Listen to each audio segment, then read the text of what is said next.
Yan po. Ngayon ang naka-go naman po, ito naman pong sa kaliwa natin. Yan po ang galing po yan ng Mabini Bridge.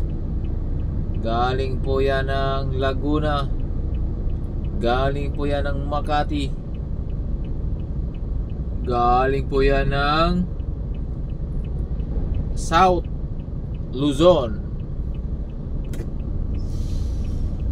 At yun naman pong nasa harapan natin, sila naman po ang naka-go ngayon. Yan pong mga yan, galing po yan ng Divisoria. Galing po yan ng Recto. Ngayon po wala na pong dumaan na galing ng Recto. Kasi pwede pong umakyat dito sa flyover.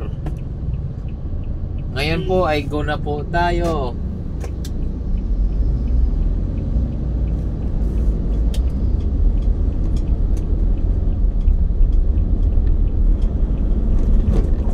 At ito na po ang Mabini Service Road.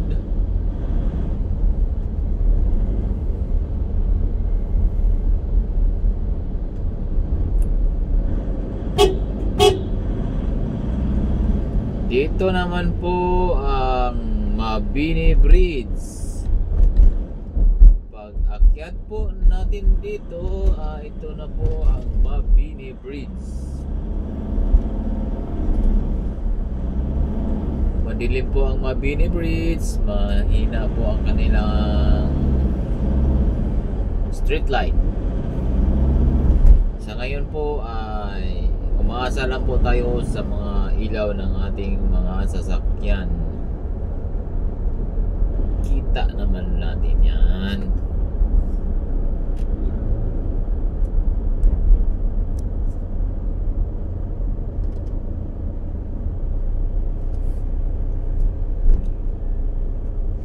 Tayo po ay padiretso. Dito lang po tayo sa dalawang linya na nasa gitna, kasi ang kanan po ay papaliko po yan ng Otis. Sa kaliwa naman po ay pakaliwa ng De Jesus Street. De Jesus ba? Tayo po ay diretso. Dito po tayo sa dalawang guhit na linya. Nakatawid na nga po tayo ng Malacanang. Ngayon ito ay Quirino Avenue.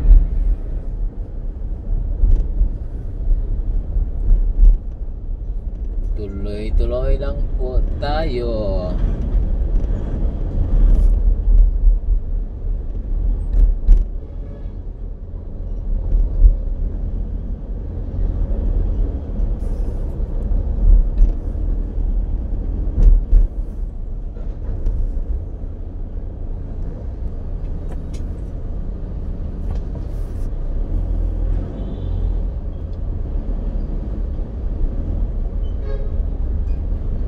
Trailer, oops.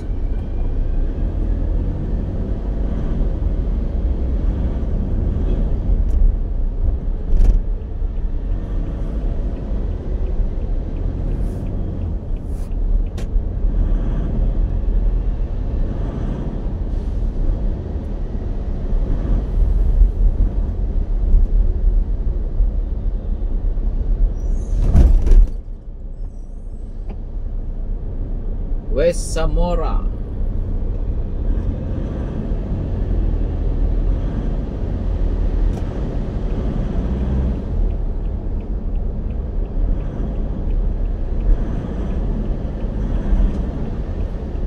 Dalawa po ang daan papuntang NAIA Terminal.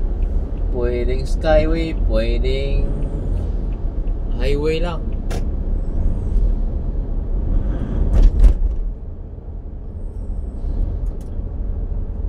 Ngayon po ay dito po tayo sa Skyway, para po sa ganun ay ito ang Plaza Dilaw entry ng Skyway SLEX.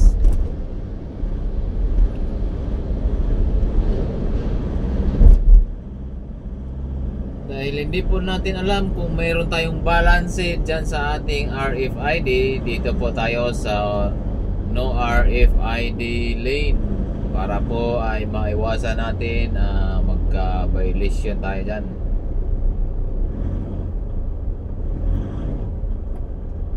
Baka po kasi ay wala na pong load.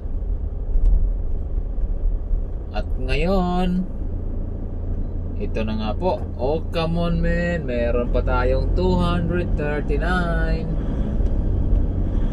Pagkasyahin po natin ang 239. At ngayon po, nakaakit na po tayo ng Skyway.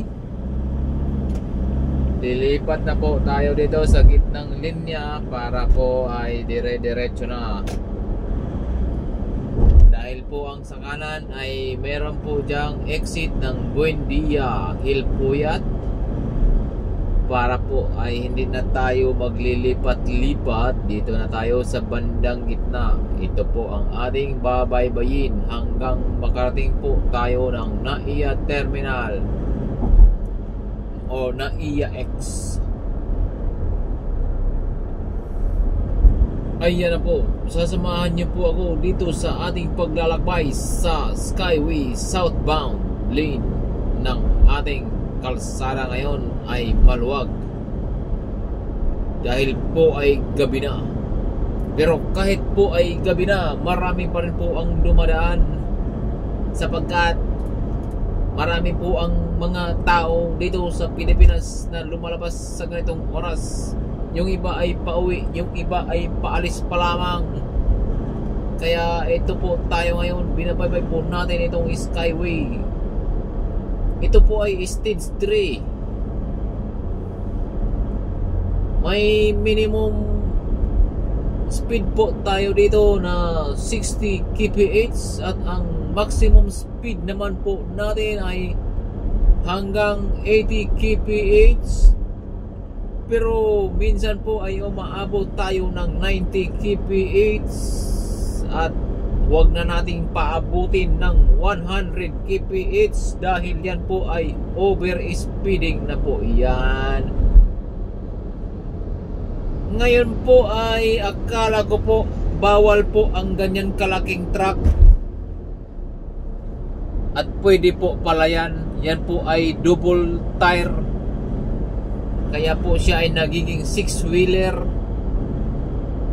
Meron pong kalsada na bawal po yung ganyan kalaki na truck. Ngayon po, lilipat naman po tayo dito sa kanan. Ito ang third lane dahil malapit na po tayong mag-exit dyan sa may NAIA X.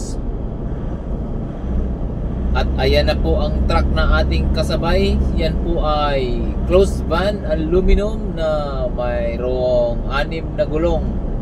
Kasi po siya ay double tire dahil malaki po ang kanyang body, malaki ang kanyang katawan, mabibigat po ang kanyang kayang iloload at kaya po ginawa siya ng double tire.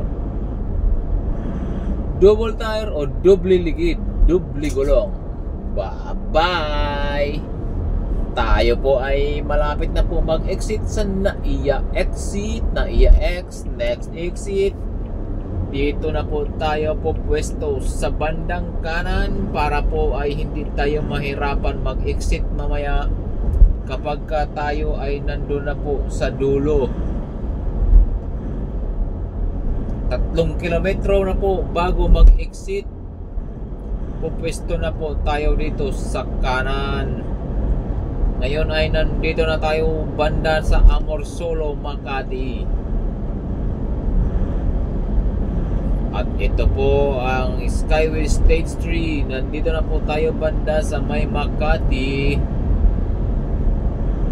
At dito po sa unahan ay madadaanan po natin ang EDSA. Yan pong EDSA ay nandyan sa ilalim.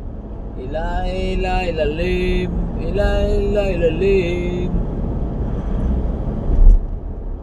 Dito po tayo ngayon sa Skyway Stage 3 southbound lane.